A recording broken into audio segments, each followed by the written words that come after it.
Irmãos, vamos abrir a palavra do Senhor, Hebreus capítulo 6. Nós vamos ler os 8 primeiros versículos desse texto. Hebreus capítulo 6, 1 a 8. No domingo passado nós encerramos o capítulo 5, falando a respeito, onde o autor fala a respeito da necessidade de crescermos, desenvolvermos e amadurecermos espiritualmente. E agora, nesses 8 primeiros versículos, o autor ele vai nos alertar a respeito dos perigos de não crescermos e não desenvolvermos a nossa fé. E então, começando o seu discurso, no capítulo 6, ele diz: Por isso, pondo de parte os princípios elementares da doutrina de Cristo, deixemo-nos levar para o que é perfeito, não lançando de novo a base do arrependimento de obras mortas e da fé em Deus, o ensino de batismos e da imposição de mãos, da ressurreição dos mortos e do juízo eterno. Isso faremos se Deus permitir. É impossível, pois, que aqueles que uma vez foram iluminados e provaram o dom celestial e se tornaram participantes do Espírito Santo e provaram a boa palavra de Deus e os poderes do mundo vindouro e caíram, sim, é impossível outra vez renová-los para arrependimento, visto que, de novo, estão crucificando para si mesmos o Filho de Deus e expondo-o à ignomínia. Porque a terra que absorve a chuva, que frequentemente cai sobre ela, e produz erva útil para aqueles por quem é também cultivada, recebe bênção da parte de Deus. Mas, se produz espinhos e abrolhos, é rejeitada e perto está da maldição, e o seu fim é ser queimada. Vamos orar? Senhor, a Tua palavra está aberta diante de nós. Mais uma vez, ó Deus, o nosso anseio é de nessa manhã continuarmos ouvindo a Tua voz. Por isso, ó Deus, nós pedimos ao Teu Espírito Santo que nos ilumine, que nos convença do pecado, do juízo e da justiça, que nos assista, ó Deus, na compreensão da Tua palavra. E, ó Deus, essa palavra, uma vez implantada em nós, gravada nos nossos corações, que de fato, ó Deus, possa realmente produzir frutos. É em nome de Jesus que nós oramos. Amém. Irmãos, como nós podemos distinguir, de fato, aqueles que fazem parte ou aqueles que não fazem parte de um determinado grupo?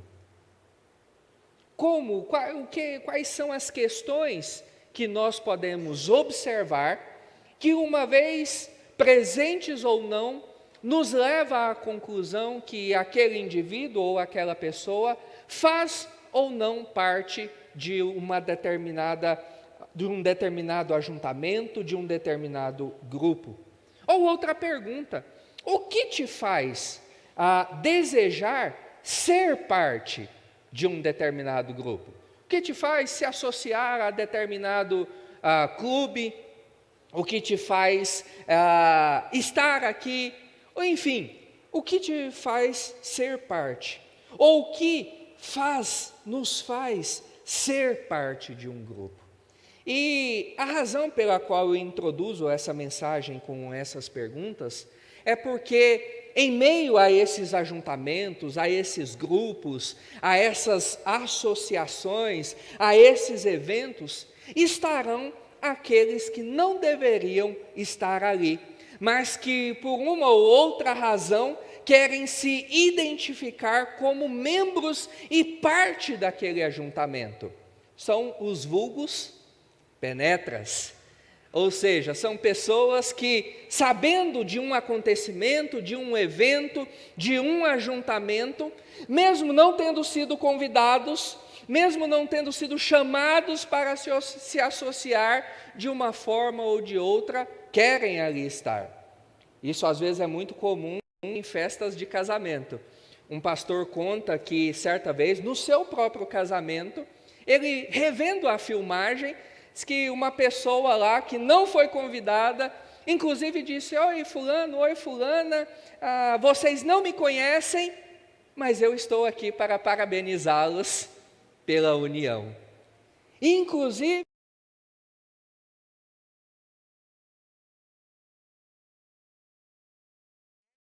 que ensinam como nós podemos adentrar a um evento ou a uma festa sem sermos convidados.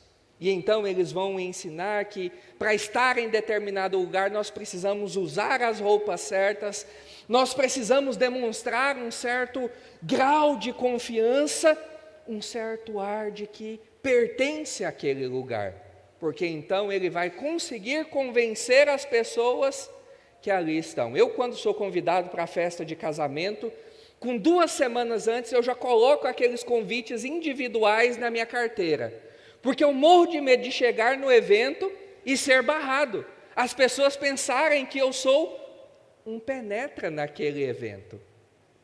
Mas, e quanto a esse evento aqui que nós estamos? Você está aqui de penetra? Ou você faz, de fato, parte desse grupo? Você é um daqueles que estão caminhando a Nova Jerusalém, porque de fato pertencem a essa caminhada, ou você está tentando entrar futuramente na Nova Jerusalém de penetra?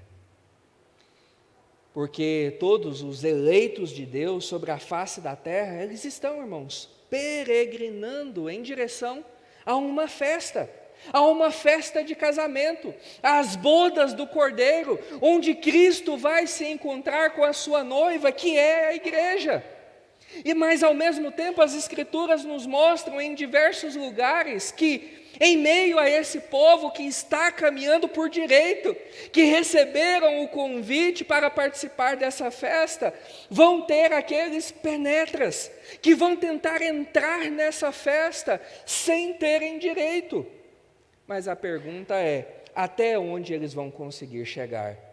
Será que de fato eles vão entrar nessa festa? Em resumo, meus irmãos, a nossa mensagem nessa manhã trata de uma dura verdade, de que Deus nos chama para avançarmos em fé, em direção a Cristo, mas ao mesmo tempo Ele nos faz um alerta contra o real perigo da apostasia, do abandono. Assim, o tema da nossa mensagem hoje é: siga em frente, continue a caminhada.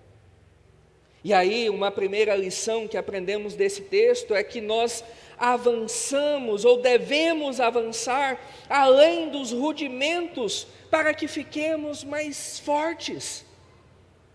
O autor abre o seu discurso nos falando, ou continuando o assunto que ele trabalhou no capítulo 5, a respeito dessa necessidade ou da importância de não nos contentarmos com aquilo que já alcançamos na nossa caminhada cristã.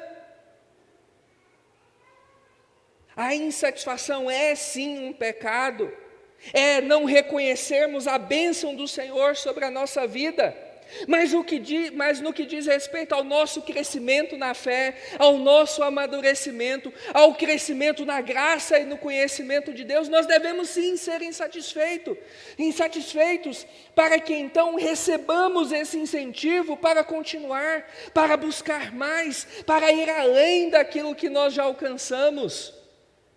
O autor diz: por isso, pondo de parte os princípios elementares da doutrina de Cristo, deixemo-nos levar para o que é perfeito, não lançando de novo a base do arrependimento, das obras mortas e da fé em Deus, o ensino de batismos e da imposição de mãos, da ressurreição dos mortos e do juízo eterno. Isso faremos, se Deus permitir.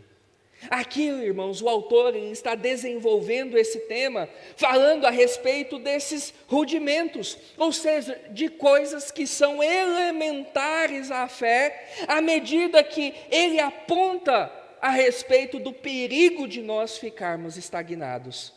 De que sim, devemos conhecer os princípios, os fundamentos, aquilo que é basilar a nossa fé, mas que isso precisa ser ultrapassado. Isso precisa haver um progresso. Em outras palavras, o autor está dizendo: vamos em frente, prossigamos, sigamos em direção a coisas mais profundas da fé. Porque quando os autores bíblicos, como ele, nos instigam a avançar na fé e a buscar as coisas mais profundas e sólidas do conhecimento, ele não está dizendo para mim e para você: olha, já que você aprendeu o Evangelho, o deixe de lado, vá buscar outras coisas. Mas nós nunca, irmãos, vamos superar o Evangelho, porque o Evangelho, ele é o objeto do nosso aprendizado por toda a vida. O que o autor está nos chamando é para irmos mais fundo, a aprender mais, a aprender como esse Evangelho se aplica nas mais diversas áreas do viver humano, como a doutrina do Senhor se aplica no nosso casamento, em como lidamos com as finanças, na criação de filhos, no trabalho, a como ser um cidadão brasileiro. É tirar isso somente da esfera teórica, é somente tirar isso da esfera do conhecimento e trazer para o nosso dia a dia, para a nossa vivência.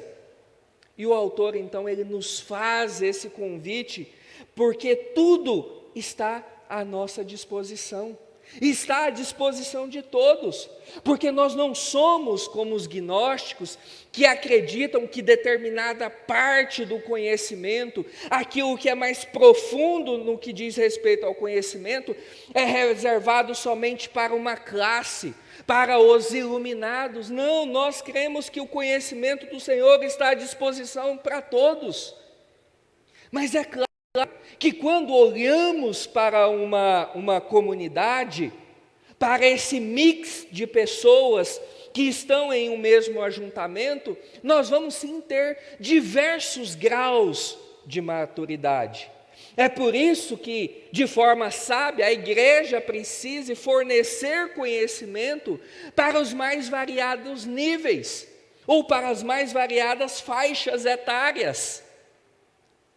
Contudo, também, por outro lado, nós não podemos cair no erro e nivelarmos todos por baixo e fornecermos somente leite espiritual. Mas junto com isso, nós precisamos fornecer alimento sólido, conhecimento mais profundo. E a nossa intenção, quando fazemos isso, não é aliená-lo ou desmotivá-lo. Pelo contrário, é alimentar aqueles que necessitam de algo mais sólido, mais instigar. A você que às vezes está chegando agora, que está iniciando a sua caminhada, que ainda está nesse momento dos rudimentos da fé, a ir além, a conquistar mais, a galgar degraus mais elevados. Mas também corremos o perigo de muitas vezes crermos que já chegamos ao topo do conhecimento, que não há mais nada a ser acrescentado ou agregado. Mas olha só o que o autor diz: deixemos-nos levar para o que é perfeito, não lançando de novo a base do arrependimento, de obras mortas e da fé em Deus. Essa voz passiva aqui utilizada pelo autor é muito importante, porque ela aponta para algo valioso, para uma verdade bíblica de que é Deus quem nos faz avançar. E a implicação disso é que, uma vez resistir a isso, é resistir ao próprio Deus. É resistir a essa ação de Deus em nos levar a crescer. Porque quando nós não crescemos na fé, é porque nós estamos resistindo de forma ativa a Deus. Nós estamos negligenciando os diversos meios e os diversos métodos que Ele nos dá para o nosso crescimento. E nós precisamos, irmãos, pensar nisso.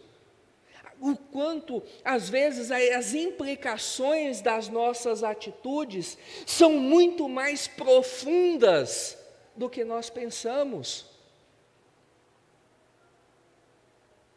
essa ideia de que não tem tanta importância assim estudarmos a palavra, meditarmos na palavra.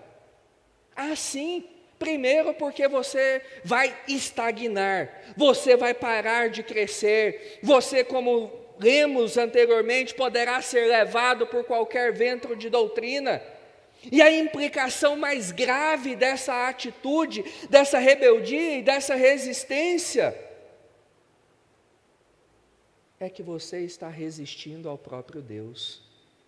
Você está desprezando o que o próprio Deus deixa ao nosso favor, para que lancemos as mãos. E a pergunta é: há quanto tempo nós estamos nessa mesma situação? Será que ao longo da caminhada nós temos lançado mão desses diversos meios que o Senhor nos dá para crescer? Será que nós estamos sendo deixados levar pelo próprio Deus para além dos rudimentos? E então o autor diz quais são esses rudimentos: arrependimento de obras mortas e da fé em Deus, o ensino de batismos e da imposição de mãos, da ressurreição dos mortos e do juízo eterno. O autor aqui ele está listando, irmãos, coisas que são basilares, coisas que todo crente deveria saber. São princípios elementares da fé cristã. E diante então desses rudimentos, a pergunta a nós que já temos uma caminhada cristã, que já estamos aí trilhando esse caminho em direção a Jerusalém celestial, será que nós somos capazes de explicar àqueles que estão chegando agora na fé, aqueles que estão aprendendo esse rudimento a respeito de cada uma delas? Ou se formos instigados por aqueles que pedem razão da nossa fé, como Pedro diz, será que nós conseguimos explicar isso que é basilar? Isso que as crianças aprendem nas salas da escola dominical? Meus irmãos, nós precisamos avançar. Porque muitas vezes, nem mesmo os rudimentos, o basilar, aquilo que é o começo, está claro para nós. Muitas vezes, coisas que parecem banais, simples, que qualquer criança seria capaz de responder, está longe do nosso entendimento. E então o autor, após nos lembrar a respeito disso, ele fala a respeito do perigo da apostasia. Utilizando aqui a linguagem do futebol, e hoje eu não vou falar de time, porque, se bem que ainda está faltando eu falar do São Paulo, mas a gente vai achar um sermão ainda que a gente vai falar do São Paulo. Aí quando eu falar mal do São Paulo, aí eu falo bem do Juventus, porque aí eu vou agradar bem, vou agradar a todo mundo. Mas utilizando a linguagem do futebol, é muito comum a afirmação de que a melhor defesa é o ataque. A melhor maneira de defendermos é continuarmos atacando, porque enquanto nós estamos de posse da bola, o outro time não consegue fazer o gol. No aprendizado de línguas, no aprendizado de instrumentos musicais, algo muito semelhante também acontece. Se você ficar estagnado, se você não praticar, se você não exercer, você não vai somente parar, você vai retroceder. Você vai esquecer o vocabulário, os dedos vão ficando mais duros, e assim sucessivamente. E a única forma de nós não retrocedermos é avançar, é seguir em frente. E o que o autor está alertando a nós nessa manhã é: se nós achamos que é seguro ficarmos estagnados no leite espiritual, nós estamos completamente equivocados, porque esse é um lugar perigoso para eu e você estarmos. Por quê? Porque haverá entre nós aqueles que nunca foram dos nossos. Voltando à ilustração da festa e dos penetras, na caminhada cristã também é assim. Há entre nós aqui aqueles que vão se revelar que não são dos nossos. O autor diz: é impossível, pois, que aqueles que uma vez foram iluminados e provaram o dom celestial e se tornaram participantes do Espírito Santo e provaram a boa palavra de Deus e os poderes do mundo vindouro e caíram, sim, é impossível outra vez renová-los para arrependimento, visto que de novo estão crucificando para si mesmos o Filho de Deus e expondo a ignomínia. O autor, irmãos, aos Hebreus, dessa carta, ele está fazendo um alerta muito sério aos daquela igreja que estavam pensando em retroceder, em abandonar o cristianismo e retornar para o judaísmo, que estavam pensando em desistir da caminhada e trilhar outro caminho, que estavam pensando que o peso em seguir a Cristo é muito grande, o custo é muito elevado, então deixa eu voltar para ali, para o judaísmo que eu já vivia, já experimentei, ninguém me incomoda, eu consigo ficar ali, vivendo a minha vidinha, sem ser incomodado e importunado por alguém. E diante disso, dessa realidade da igreja, o autor faz esse alerta. Mas logo que lemos esses versículos, uma pergunta muito comum e utilizada por outros veios teológicos é: mas pastor, esse texto não está ensinando que nós podemos perder a salvação? Que nós podemos cair da fé? Que parece que não há tanta perseverança, parece que essa ideia de uma vez salvo, sempre salvo, a Bíblia está ensinando outra coisa. E sim, irmãos, pode, e gravem bem, pode parecer em uma primeira leitura, em uma rápida leitura, pensarmos e concluirmos que o autor está falando que verdadeiros crentes podem perder a salvação. Mas quando nos encontramos com versículos como esse, nós precisamos nos voltar para o todo da Escritura. Um princípio básico, irmãos, de interpretação da Escritura é que a Bíblia é a melhor ferramenta para explicar a Bíblia, para interpretar a Bíblia. Quando textos como esse, que parecem não casar com o restante da Escritura, nós necessitamos voltar para o todo da Escritura, para que então ela lance luz sobre aquele versículo e nós possamos compreendê-lo melhor. E então, fazendo isso, nós vamos para Romanos capítulo 8, onde Paulo fala ali de uma cadeia dourada, uma cadeia que nunca se quebra, uma sequência de eventos inquebrável, porque ele diz que aqueles que ele predestinou, ele chamou, aqueles que ele chamou, ele justifica, e aqueles que ele justifica, ele glorifica. Paulo está aqui dizendo que não há possibilidade de nenhum se perder no processo da salvação. Aqueles que Deus escolheu antes da fundação do mundo, todos chegarão no estágio final, que é a glorificação, o viver no novo céu e na nova terra, a Jerusalém celestial. Ainda em Romanos 8, Paulo diz que nem a morte nem a vida podem nos separar do amor de Cristo. Em 1 Pedro capítulo 1, o autor fala que somos guardados pelo poder de Deus mediante a fé para a salvação preparada. Veja, irmãos, conforme Pedro nos diz, o que nos guarda para a salvação futura não é a nossa própria ação, mas o que nos guarda para a salvação futura é o poder de Deus. Em Efésios fala que o crente ele é selado pelo Espírito Santo para o dia da redenção. Paulo, escrevendo a Timóteo, seu discípulo, fala que Deus é poderoso para guardar o seu depósito até o dia final. Paulo não colocava a esperança, a sua esperança em si mesmo, mas cria que Deus é quem guardaria esse depósito. Ele sabia que chegaria até o fim, porque Deus é quem vai fazê-lo chegar até o fim. João, de uma maneira maravilhosa, nos explica lá no capítulo 2 da sua primeira carta, que os apóstatas, esses que acabaram saindo para não retornar nunca mais, na verdade eles nunca foram crentes.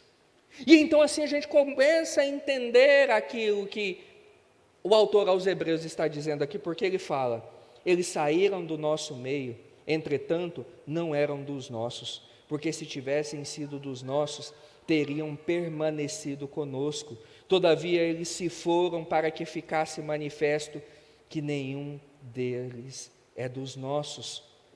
Se alguém vai embora e de fato abandona a fé, não é alguém que perdeu a salvação, mas se trata de alguém que nunca teve a obra salvífica de Cristo sobre a sua vida. Era um penetra, parecia ser dos nossos, mas nunca o foi. Era alguém que estava vestido com a roupa certa, era alguém que parecia que fazia parte da festa, era alguém que falava como se pertencesse à festa, tinha os seus jargões gospel evangélicos, mas chega um momento onde fica claro que ele não era convidado, ele era um penetra. Logo, então, irmãos, o autor aos Hebreus não pode de maneira nenhuma estar ensinando aquilo ou algo diferente do restante da Escritura, porque a Escritura nunca irá se contradizer. E são inúmeros os lugares onde a maravilhosa verdade do Senhor revela que aqueles que são de fato novas criaturas serão preservadas para a salvação. Mas se não é perda de salvação, do que o autor está falando? E aí, irmãos, a gente precisa nos lembrar de tudo o que nós já ouvimos a respeito do livro de Hebreus até aqui. E se você não ouviu, lá no YouTube está disponibilizada todas as mensagens. Nós precisamos nos lembrar que ao longo da discussão que o autor está descrevendo aqui, ele vem fazendo uma comparação com o livro e a história do Êxodo, com a saída do povo do Egito, com o seu trilhar pelo deserto em direção à terra prometida. E uma vez que ele está trazendo essas figuras semelhantes ao que aconteceu com o povo no deserto, o autor utiliza Moisés e a experiência do povo no deserto, aqueles que externamente pareciam ser parte do povo de Deus, que haviam recebido o símbolo do pacto, mas que acabaram por suas vidas, as suas práticas, demonstrando que não pertenciam ao povo de Deus, coisa nenhuma. E é bem possível entender cada uma dessas coisas que o autor está dizendo em Hebreus 6, como referência a pessoas que experimentaram algo da verdadeira vida de Deus, mas sem terem a Deus nas suas vidas. Externamente parece que eles têm, mas internamente eles nunca tiveram nada do Senhor nas suas vidas. E então, nós partimos para a parte final do nosso sermão, onde a última lição que o texto nos ensina é: os que nunca foram restaurados, os que nunca foram dos nossos, não poderão ser restaurados. Os que nunca foram dos nossos não poderão ser restaurados. E eu creio que você já está percebendo a essa altura que há sim uma divergência entre ser parte da igreja visível e parte da igreja invisível. Essa é a nomenclatura que a teologia utiliza para denominar a igreja visível e a igreja invisível. A igreja visível é essa igreja que nós aqui vemos, que os olhos humanos contemplam, é esse ajuntamento que nós aqui estamos. Enquanto que a igreja invisível é a igreja do povo de Deus, espalhada sobre a face da terra, do passado, do presente e do futuro. É a igreja que os nossos olhos não conseguem contemplar. E então, o Senhor que sonda mentes e corações, sim, Ele vê que há essa diferença entre a igreja visível e a igreja invisível. Deus sabe muito bem que tem pessoas que receberam o sinal do batismo, que participaram da ceia do Senhor, que frequentaram cultos aos domingos, que foram instruídos pela palavra, mas que nunca experimentaram o novo nascimento em seus corações. E a palavra de Deus diz que são muito semelhantes, o trigo e o joio. Tanto que na parábola diz, olha, por enquanto, não tirem, não arranquem o joio, porque eles são semelhantes. Vai chegar o tempo em que a diferença vai ficar nítida. E então o joio será retirado e jogado fora, jogado no fogo. Gente que tem a roupa, gente que tem o jeitão, gente que diz que é parte do grupo, mas que na verdade é penetra. E o autor faz um alerta: se você é um desses, vai chegar a hora que você irá sair e não vai voltar mais. É impossível que você volte. O autor então está fazendo esse sério alerta, que tem gente que acha que pode seguir a vida cristã flertando com o pecado, brincando com a ideia de abandonar ou não abandonar a Cristo, eis a questão. Será que volto ou não para a velha vida? E deixe-me te alertar, não há garantia nenhuma que você terá outra oportunidade. Se você que está aqui hoje nessa manhã está pensando em abandonar, em desistir, em trilhar outro caminho, lembre-se disso. A Bíblia não dá garantia que vai haver outra oportunidade para você. Não há nenhuma garantia que se você não se agarrar a Cristo hoje, você poderá fazê-lo daqui a 5, 10 anos. Você está disposto mesmo a viver em perigo pela próxima década?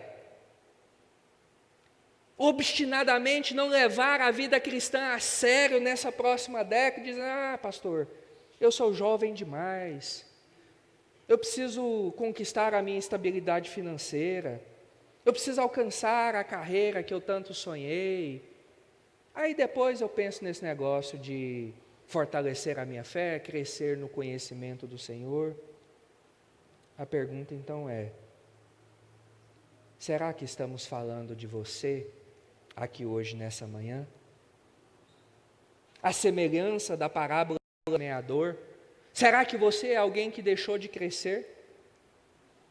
Que já está sendo sufocado pelos cuidados dessa vida? Que não está firmando raiz?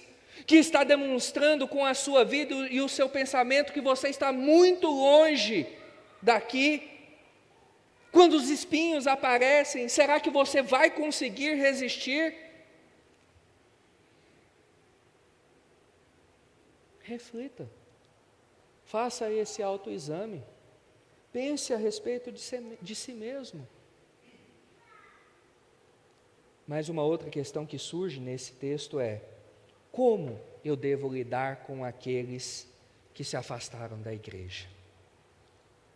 Como eu devo lidar com alguém que parece que está nesse caminho da apostasia? Devo, como um tirano, riscar o seu nome do rol? Devo não mais procurá-lo? Não devo mais interceder pela sua vida? Não devo mais gastar saliva ou tempo com essa pessoa? E preste bem atenção, irmãos. O que Deus aqui não está dizendo é que é nossa função identificar quem é e quem não é. Diferente daquela pessoa que fica ali na porta das festas, tentando identificar quem é parte e quem não é parte daquele trabalho. Aqueles que não são, ele diz, entra, e os que não são, ele fica, aqui não há espaço para você. Para nós, na nossa caminhada cristã, não nos cabe identificar quem é e quem não é, porque é só o Senhor que sonda mentes e corações que sabe. Nós nunca vamos conseguir também restaurar quem é apóstata, e também não nos cabe fazer isso. Cabe a cada um de nós seguir sim, orando pelos que estão perdidos. Cabe a nós sim, chamar e buscar aqueles que estavam entre nós e que hoje estão afastados. Deus não quer que nós fiquemos fazendo uma lista de quem é apóstata ou não. O que Deus nos chama é para nos preocuparmos com a nossa vida, cuidarmos da nossa vida, examinarmos o nosso coração, examinarmos a nós mesmos e vermos se nós não somos esses penetras, se nós não somos esses que estão caminhando em direção à apostasia, porque um apóstata é aquele que demonstra desprezo pela obra de Cristo, que rejeita aquele que fez sinais diante dele. Ele está dizendo que, em outras palavras, que tudo o que Cristo fez e realizou é mentira. Como Cristo foi exposto no primeiro século à vergonha, essas pessoas, esses apóstatas, estão expondo o nome de Cristo novamente à vergonha, por causa do abandono da fé, porque eles trazem a mensagem ao mundo de que Cristo não vale a pena, de que Cristo não é real. Mas Cristo, ele não está mais na fase de humilhação, nós estamos na fase da exaltação do Senhor, com Ele entronizado ao lado do Pai, reinando sobre todas as coisas, fazendo com que o seu reino avance por meio da igreja. E mais uma vez, irmãos, o alerta é sério. Você está aqui de penetra. Você está meramente mostrando sinais externos de pertencer ao povo de Deus, ou de fato está produzindo frutos? Quem é você?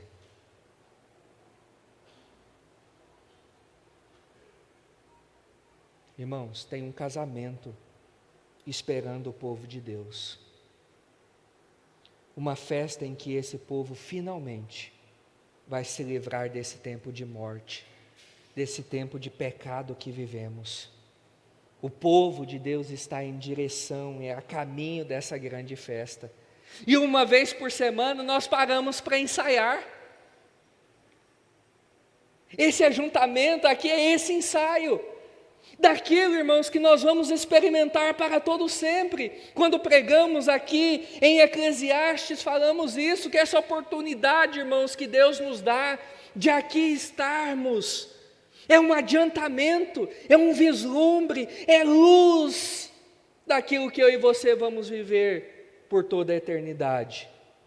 E deixa eu te dizer algo, nos ensaios você até pode vir, mas na festa não. Só entra quem de fato tem direito.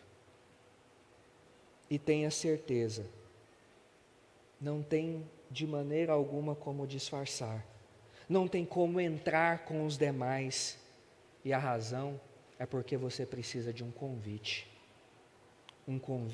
escrito com sangue, um convite escrito com o sangue do Cordeiro. É só assim, e é só por meio dele que nós vamos entrar nessa grande festa. Por isso, não desista, siga em frente. Como eu disse no domingo passado, o banquete está diante de nós. Provai e vede que o Senhor é bom. Vamos orar? Ó Deus, no nome de Jesus, obrigado pela Tua palavra diante de nós. Obrigado porque mais uma vez pudemos nos alimentar, ter a nossa fé fortalecida e alertados, ó Deus, a respeito do perigo de não continuarmos caminhando. Ó Deus, a nossa oração é que o Senhor nos ajude, que o Senhor tenha misericórdia de nós e que, ó Deus, como já te pedimos hoje pela manhã, que assim como a corça anseia pelas águas, que esse seja o nosso desejo pelo Senhor, pela Tua palavra, para crescermos e progredirmos na nossa fé. Não nos deixe, ó Deus, continuarmos como meninos, agitados de um lado pelo outro, por qualquer vento de doutrina, ou que alimentam-se somente de leite espiritual. Permita-nos, ó Deus, desfrutarmos desse banquete que o Senhor tem preparado para nós. É em nome de Jesus que nós oramos. Amém.